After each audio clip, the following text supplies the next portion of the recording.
এই যে তোমরা সবাই কন যে রাজবংশী মানসি গিলে বলে খুব ছ্যাঁকা খায়, কিন্তু তোমরা এটা জানেন যে ছ্যাঁকা খালি রাজবংশী মানসি গিলের প্রিয় খাবারে না হয়, এটা অনেক অনেক অনেক সমস্যার সমাধান। এই যেমন ধরো তোমার পেটত গ্যাসের সমস্যা হয়েছে, তোমরা কি করবেন? গ্যাসের ওষুধ খাবেন। কিন্তু হামা রাজবংশী হামা কি খামু? ছ্যাঁকা। কয়দিন থাকি মুখত রুচি নেই, কিছু খাবার ভাল লাগে হচ্ছে না। জানেন শালা কি রান দিলে আমরা এক থালা ভাত খাবার পামু? ছ্যাঁকা। नहीं नहीं अभी और सुनिए। কদিন উপরে উপরে একটা খুব মাছ মশন খাওয়া হয়েছে, তার জন্য আমরা কি খাই? ছ্যাঁকা। বাড়ির ধরো কোনো বিয়েও বা ব্যাপার হয়েছে, তারপরের দিন আমার সাগাই সদ সগাই মিলিয়ে ছ্যাঁকা রাঁধি। যশোদের পরে সেই জৌড় মুখত আমার ছ্যাঁকা খাই, যাতে মুখখান খানিক ঝরঝরা হয়। আমার রাজবংশী আমার বাড়ির যদি কিছু রান্না না থাকে আমার ছ্যাঁকা রাঁধি।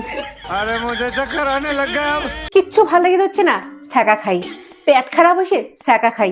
হাগা হয় না, ছ্যাঁকা খাই। হামাক যদি কেউ কিডন্যাপ করি চায়, তা কষ্ট করি আর হামাক তুলি নিয়ে যাওয়ার লাগবে না।